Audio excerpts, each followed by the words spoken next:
What kind of examples have you seen in your congregations that have allowed people's lives to collide in a natural way so that friendships across races are formed? First question. Another one similar. With the goal of combining many walks of life together under the dominion of Jesus, how does your unique leadership vision plan to move individuals from where they are comfortable to a place where differences are celebrated and necessary to move forward together in Jesus? The million-dollar question. Yeah, amen. I think it's the strategy part. When I had a smaller congregation in D.C., one of the stories I often tell is about a couple.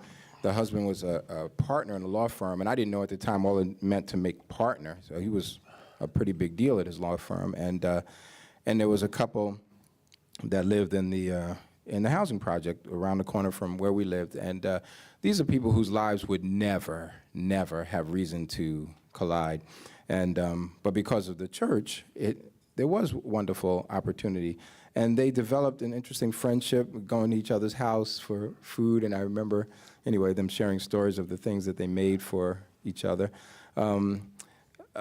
There was an honest attempt for them to relate as much as they could as sisters and brothers in Christ, even though their worlds were very different. I mean, well-educated lawyer and nurse practitioner, and a guy who's just hustling day to day to make a living, and not to see these folks as just a source of money, and not to see these folks as a project, like you said, but to have them sit down at the common table. So I think that our church was trying to create those opportunities to our small groups and such for that to happen. In our current ministry, I think it happens because we've tried to make small groups more of a organic, integral part of our ministry, and not just an optional thing. But it's taking time to catch on more.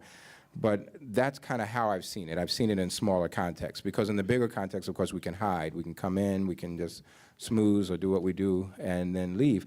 But in those kind of contexts, you have to share ideas and feelings and thoughts. So I'm a big fan of small groups for those reasons, where genuine relationships can start to be formed. In my smaller churches, when I was a church planter, we actually orchestrated the groups because we wanted to have the groups be mixed with people from different places, different backgrounds, not just geographically, but different places in life. So we orchestrated that. We don't do that at the sanctuary, but it was deliberately to try to make these kinds of connections happen. We had a similar thing a number of years, was it 4 or 5 years ago? Compassion. My sense of time is so jacked. You could tell me I'm 5 and I believe you. 2010. 2010, yeah. Okay. And we went through a kind of a 6-week period of having that. It was more focused on socioeconomic differences, but we knew that would also pick up a lot of the ethnic differences. In our experience, that series that we did was really helpful on doing some things here. Like, it opened the door for us to be partnering with all these ministries in the building here. But I don't know if it had any long-term effect. And that's a more challenging thing. We're always encouraging folks to build bridges with people who look different than them or whatever. So some people actually do that. It's wonderful when something you preach actually was heard and gets translated. But you know the statistics on that. So we're constantly asking, our small groups didn't have that effect either. I think we weren't intentional enough about making those diverse.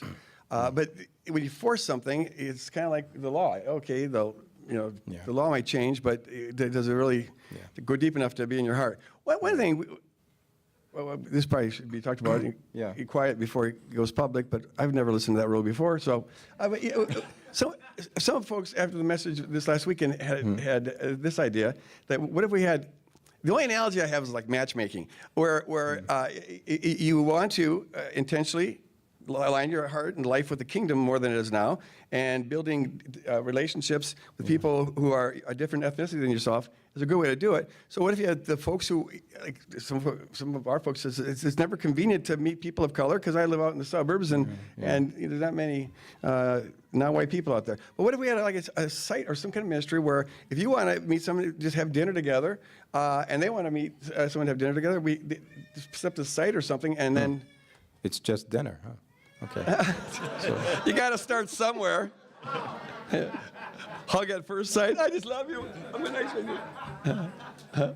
Just dinner, huh?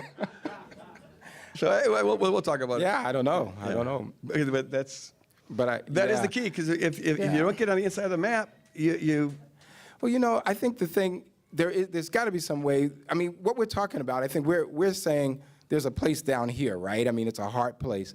Because the up here stuff, we've seen it. Some of us have been around long enough that the up here stuff was, well, let's just get that choir to come over to sing at our church, or let's have soul food Yeah, night yeah. or something, And we have these kind of funny veneer of cross-culturalness, you know what I mean? And it's sort Exactly. of it becomes this mechanized thing that allows us to say we had a certain experience, and so we're not talking that. I don't think Greg and I are at that place. We're talking about what is it. So I know for some people it means, okay, let's change the music, or and some of those things are important. But my thing is that it should be born out of who you are. So the reality of it is it's sharing power, right? So I'll say it. I don't know if Pastor Mike is here as a member of my team.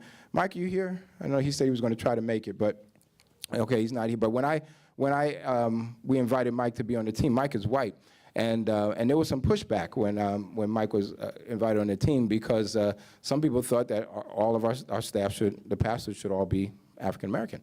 And I didn't know that was an understanding people had. But one of the things that we felt was happening was that Mike, as this white guy, was showing his deference to an African American leader, which we felt sent a really interesting and important message. So there was something about sharing this power now that was being communicated, rather than a veneer of let's sing this black song, this white song, and let's eat this food and that food. It was more let's be something, let's share something, and in our relationship, hopefully we model something that's helpful. So I think that kind of can start to happen on the church level, because people are not coming to your church just because you sing a certain way. They might come and check you out for that reason. At the Sanctuary, that's how we were. We got a really great band, and people come because the music is really good at first. But then there's a question of, well, why should I stay?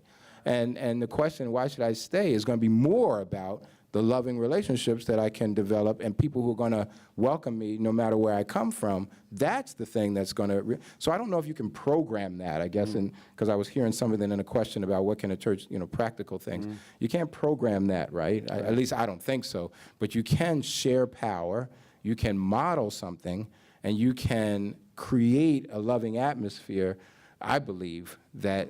So for that person who's alienated, so here's one quick anecdote. When my wife and I, this before I knew I was going to be a pastor or anything, I'm a school teacher, but somebody told me that the Lord was calling me to ministry and I need to pay attention, but I wasn't paying attention. Anyway, we're living in Brooklyn, don't have a car, we're very broke. This is a whole nother story, but so we need to find a church we could walk to. And so we go to the phone book, and we're looking at churches, and we don't know anything about denominations, but we had heard of Evangelical Free. We had heard of that. And there were 2 Evangelical Free churches. And I used to listen to Chuck Swindoll on the radio, so I'm like, okay, I heard of that. I heard of him. So we decided to walk to this Evangelical Free church. But the week before, well, I should put it in context. The week before, we walked to a Baptist church. We had heard of Baptists, but we didn't know there were so many different kinds of Baptists. But we walked to this Baptist church, and when we got there, this is in Brooklyn, but we walked underneath a highway underpass. And when we walked under that underpass, the whole neighborhood was so different. And we walked, and we got to this church, this white church, and the pastor was preaching about secular humanism, and Walter Mondale, it was 1984, and he was all worked up about that, and we were the only black people there, and then there were posters on the wall for a Christian college, Bob Jones University.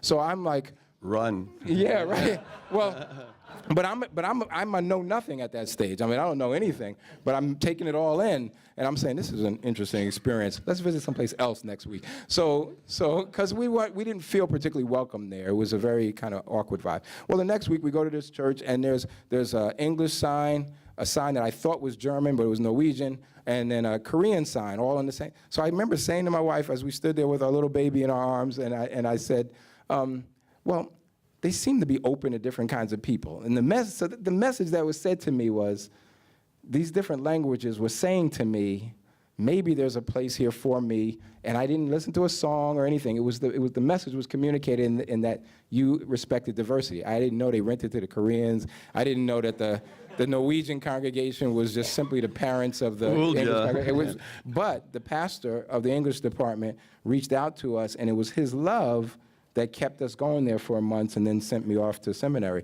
So it was that relationship, even though I couldn't take the songs. It was just I mean, we were out of that church in an hour. I never had church like that. And, but, I mean, I went to church in 3 hours, and that was just the one service.